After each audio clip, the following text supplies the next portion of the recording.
Hello everyone, welcome to my channel. This is Marco. In this video you will see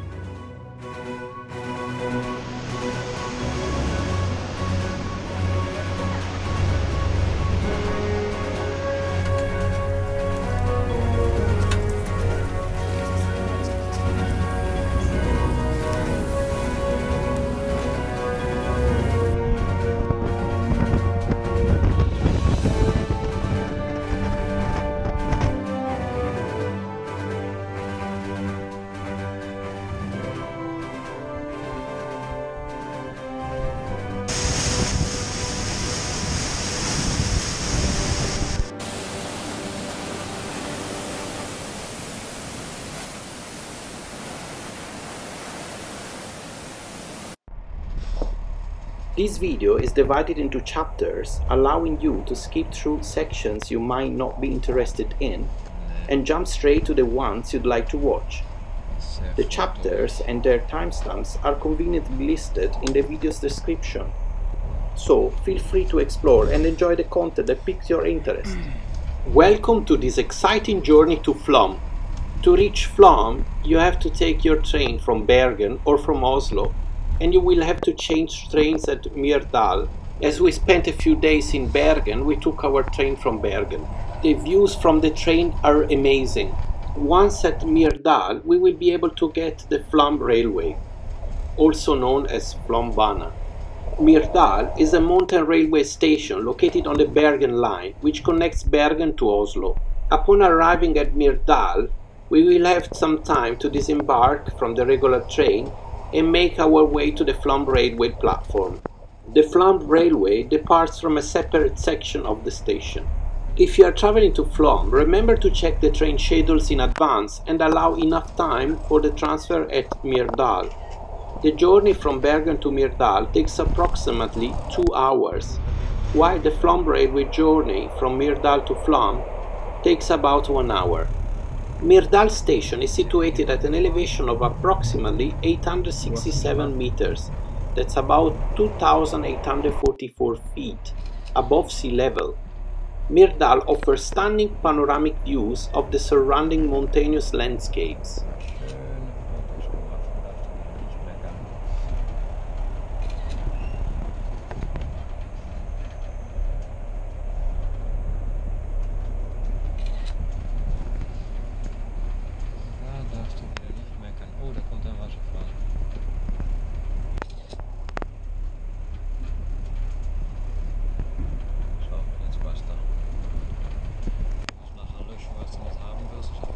While waiting for the transfer at MYRDAL, visitors have the opportunity to take in the natural beauty of the area.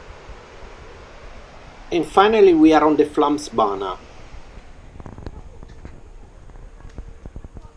The FLÅMSBANA, or in English the Flåm Railway, it's an iconic railway line that traverses the stunning landscapes of Norway. It stretches for 20 kilometers from the mountain station of MYRDAL down to the picturesque village of Flåm. This is one of the steepest railway lines in the world. One of the highlights of the Flåm railway journey is the stop at the magnificent BREKKEVOSSEN waterfall. Here they are.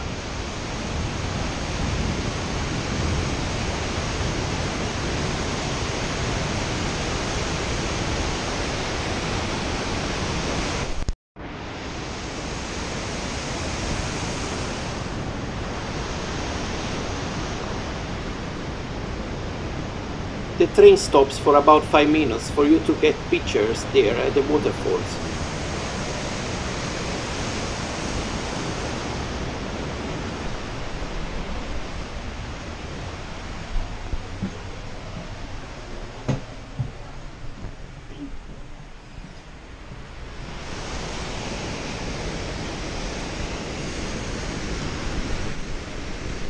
And let's start again our journey to Flåm.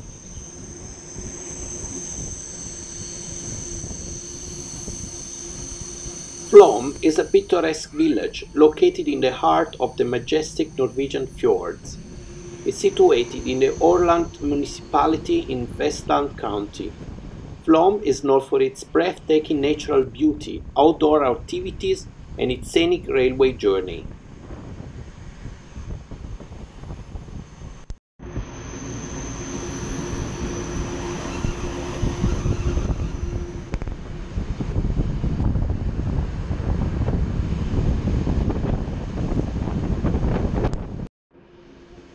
Apart from the railway, Flåm offers a wide range of outdoor activities for visitors to enjoy. The fjord itself is perfect for boat cruises, kayaking and fishing, allowing tourists to explore the serene waters and admire the surrounding scenery.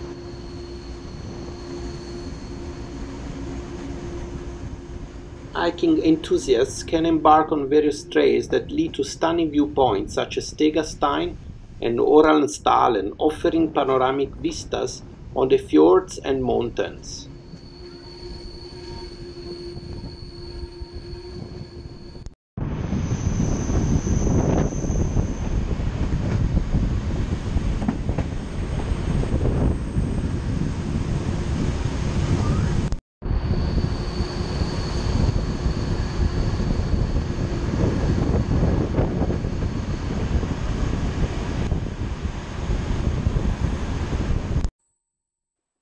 Finally, we reached Flåm.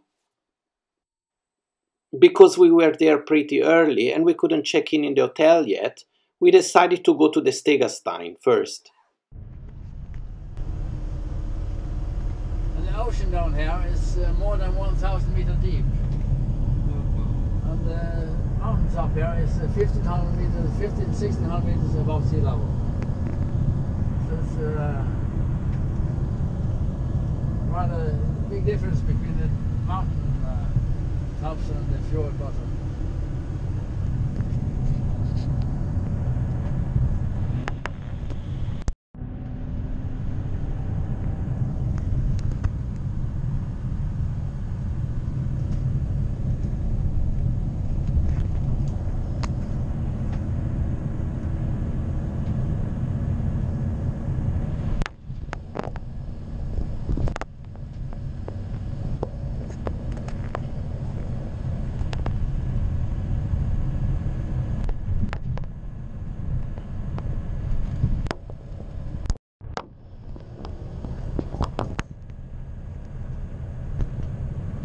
The sea here is very cold. Even in the summer it doesn't get any warmer than between 12 and 14 degrees. Because it's so deep, and at the entrance of the fjord there is a mountain underneath the sea. So it doesn't, the water doesn't circulate that much. You don't get the Gulf Stream to go into this fjord because of the mountain under the sea. But it doesn't freeze in the winter. It's around 2-3 degrees, so it doesn't freeze in the winter.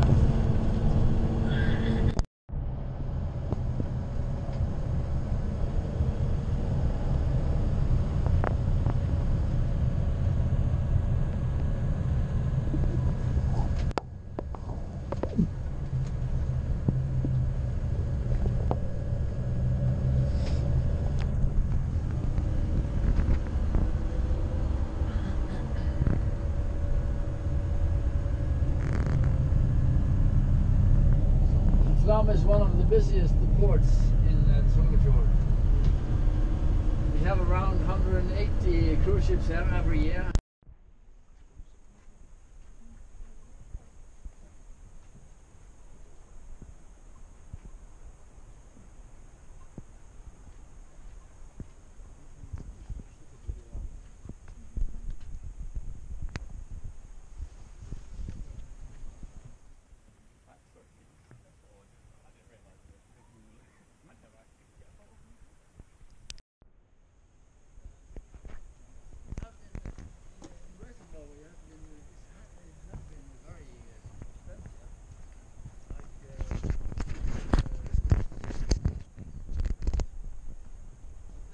Perched on the edge of a cliff, STEGASTEIN is a platform that extends 30 meters out into the air.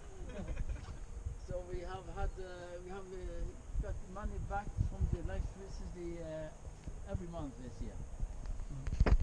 The more we use, the more we get back. The houses often in Norway, especially, they rotten. Below STEGASTEIN, you can find another popular viewpoint known as AURLANDSVANGEN. It's situated in the village of AURLANDSVANGEN. This viewpoint offers a different perspective of the Årlands fjord and the surrounding landscape.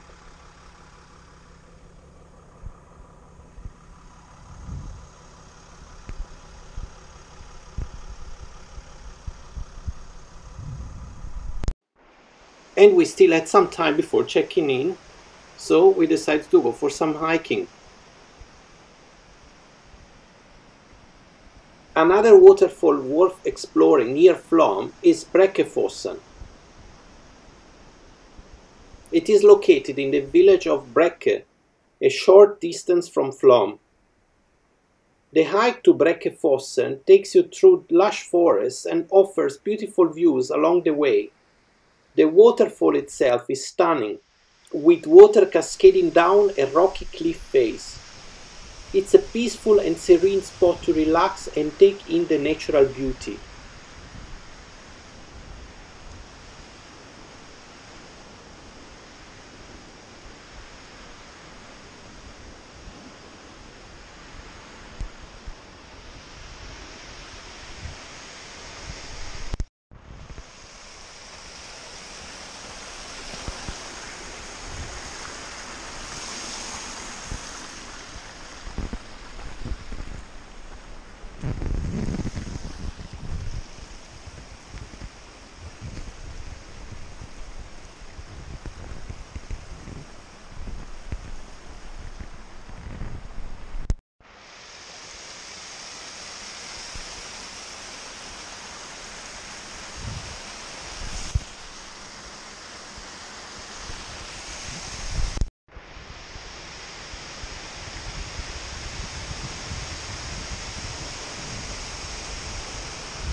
This is a boat you can take if you want to explore the fjord.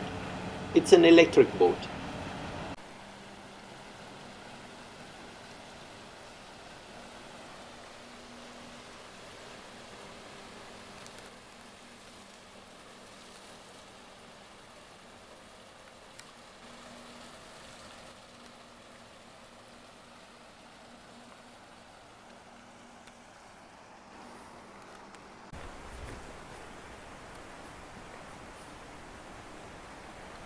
Finally, it's the time to check in, and this is the way to our hotel.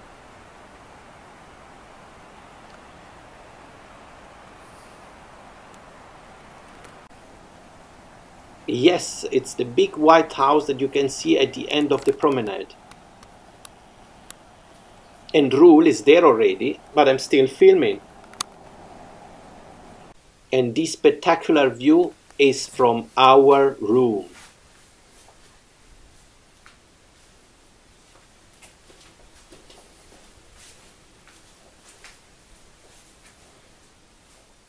As mentioned before, to explore the fjord you can take the electric ferry, or for the more adventurous you can take the fjord safari tour. Of course we opted for the fjord safari tour.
We visited the picturesque village of UNDREDAL in the heart of the Norwegian fjord.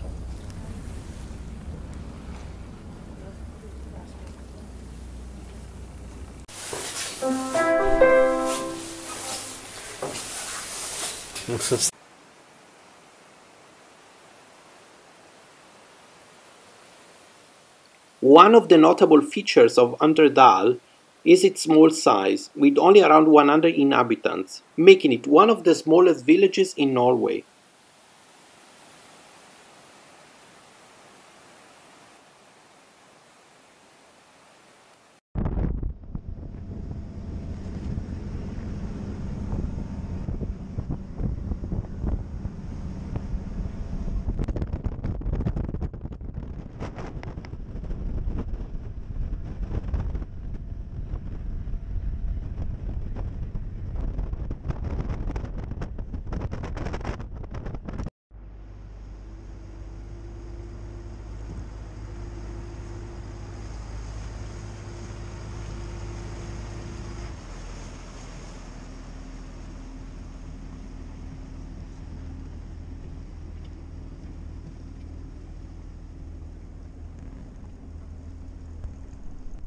AURLAND, and it's about 800 people living here.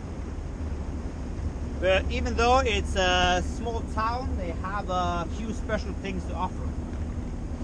So up through the valley here, they have a total of 4 hydroelectric power stations, where one of them is the 3rd largest in Norway. And when they are producing power at all their power stations, they are delivering 40% of the power consumption of Oslo, just from this small town here. And if you go try to look for some of the power stations, you're probably not going to find any, because everything is hidden inside the mountain. So all the power stations as well as the piping for the water. So the only thing you're really going to see is the dams up top, and you're going to see where the power lines are coming down to the different stations. So they have that, and then they also have one of 2 remaining shoe factories in Norway. So this white building to our right here now, with the red roofing, and you can see it says AURLANDSVANGEN on the wall. That's the shoe factory. And they produce a shoe known as AURLANDSVANGEN, and it's said to be the original penny loafer. And it's called a penny loafer because it has a coin with the same value as a penny sewn into the front of it. And it looks a little bit like this. So they make them in different kinds of leather, so you get them in some different kinds of color, but they are still all handmade. You can just pass it around. And so they still, you can still find like a person at each sewing machine sewing the shoes. And there's no like very big machines and automated processes. And the family, the grandparents of the family that runs it today were the last one that did everything by needle and thread, without any help of any machines. We like to say that the mountains and landscape you see around the fjord reflects how deep it is. So at this point we like to use the mountain here as our scale of reference. That mountain is called BREKKEVOSSEN, and it is 675 meters high. So if you were to like chop it off at the bottom here, flip it upside down, it would almost fit in the fjord. But if you travel a bit further out the fjord,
didn't get the first road connection until 1988.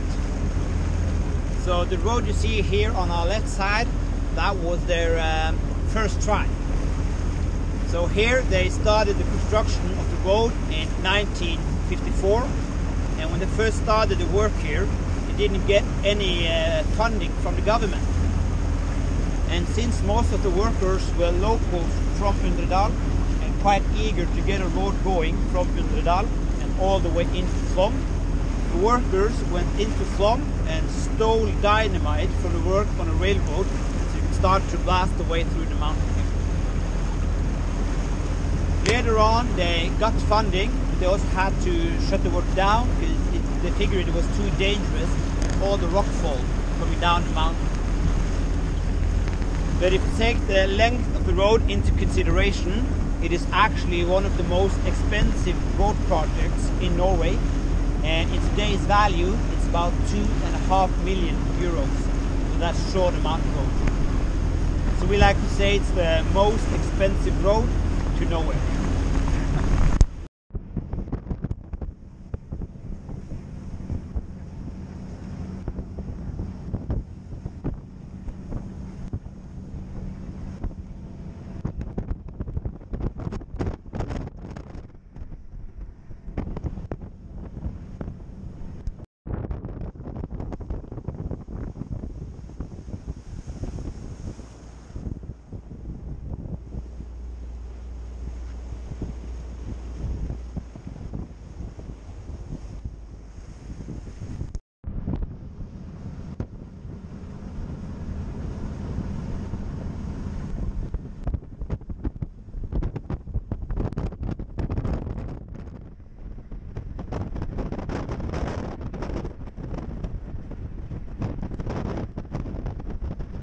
Today they had a ladder coming down the lowest part of the cliff here. So today the trail goes from the dock down by the fjord here with a small boathouse on top of it, a little bit up to the right before it comes back onto the first level of the cliff, and it continues up to the farm in a zigzag pattern. So you might see some of the stone foundations of the trail just to the right of the waterfall. So the farm here was built in the 1100s, and the first farmers that built this place, they ended up here because they didn't have that much money. So here in the municipality of AURLAND, most of our flat area is 900 meters above sea level. And we say that only about 0.6% of our landscape or area is actually farmable land, farmable soil. And the land closest to the villages was quite expensive. So for the farmers that didn't have much, they needed to find cheap farmable land anywhere they could. So that's why they ended up here at STEGASTEIN, but also at NORWAY. But even though these farms look like a little bit far away from civilization today, they were a lot closer back in the day. Because before we got all of our road connections and boat tunnels, the fjord here was the main means of travel, and they were living quite close to it. And the farmers lived here all the way up until 1960s, and that was when UNDREDAL first got their electricity. And then it stood empty for about 30 years until an American student named Lee Cunningham was kayaking through the fjord here, and he spotted the farm and wondered to himself, who lives up here? So he took the hike up just to find the houses abandoned.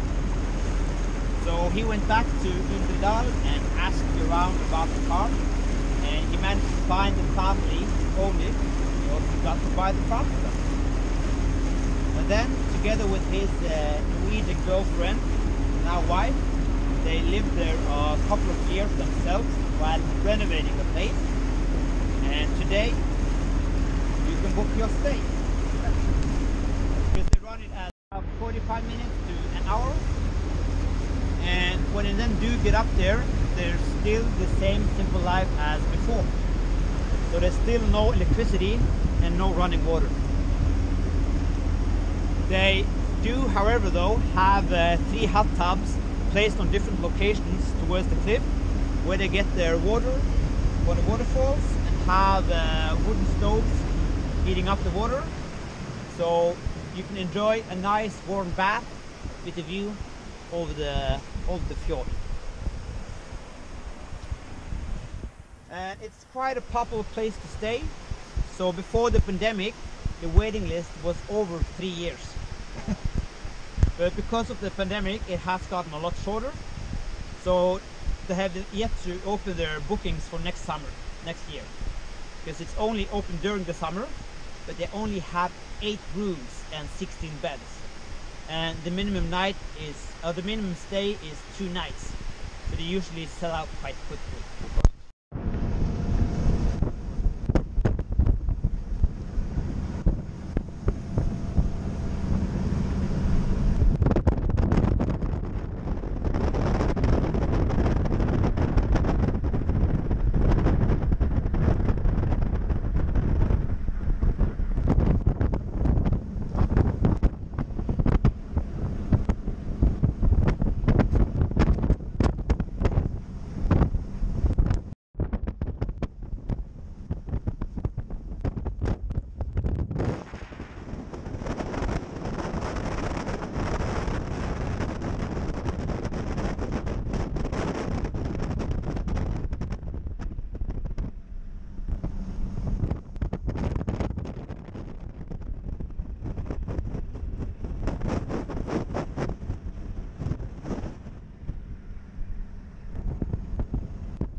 It is named after they used to run a sawmill in the river up top. So they used to run the sawmill there in late spring when they had the most water in the river. So they would store the lumber they cut up, planks, all the way until next spring again. Because they couldn't send the lumber down the waterfall, because you wouldn't have much left at the bottom here. And the train up from the valley a bit further was too rough during the summer. So they would wait until early next spring, then go up when the snow conditions were just right. They had a nice car pack to walk on. Then they would go up with a horse sled to bring the lumber back down. Now I'm gonna bring us in a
front of us we have DYNAMITE. And today there are 8 farms here, but none of them are up and running anymore. It used to live about 100 people here, but they still don't have any road connection. So how many do you believe lives here today? 0. 0, 100, 20. 20. Got a whole range here. Today it only lives 1 man here, year round. And his name is AURLAND, and he's 76 years old. So even though he's the only one who lives a year round, you get a lot of visitors. So the other families that owns the other farms here use them as vacation homes. So they are here a lot. And the different companies that offers tours through our fjord here will often visit him as well. Then he will tell us stories about DYNAMITE. Because AURLAND, he grew up here, but then he moved away, as you do when you grow up. But when DYNAMITE got known as the local post farm, so the farmers living here also worked as mailmen. Because when the post was, the mail was going all the way from Bergen to Oslo, it was stopped out. And it was a part of the royal post road between Bergen and Oslo. So in summertime they would arrive in Fjords, farm here, and they would deliver the mail at the house down at the dock here. But in winter time, when they had ice on the fjord, they would walk out to a place called Bakka. That Bakka, you would find the narrowest point of the fjord, where the fjord is only 250 meters wide, making it the narrowest fjord in the world. So in winter time, you would be walking out Bakka. But when the ice was thin, it was still thick enough we could row through the ice with the boat. They had a specially made boat with steam 8 underneath it. They would drag the boat behind them over the ice, and when they heard the ice start to crack and give in, they would jump into the boat. So when they walked over the ice, they would go walking out alongside the fjord here. There is a road going alongside the fjord. They've been walking out here. And then since the farmers living here also work as mailmen, find Bakka right below it.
over here we have our local bakery. So if you need something more hot to drink to warm up, that's the place to go. You can grab yourself something, a cup of hot chocolate or coffee. And some of their coffee, they get their coffee beans from a local roast house a bit further into the fjord. They also have some very good pastry there, and my personal favorite is their cinnamon.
Thank you for watching our Flåm adventure. If you enjoyed the video, don't forget to hit the subscribe button and give it a thumbs up to support our channel and stay updated with more travel content. Safe travels and see you in the next video. Goodbye.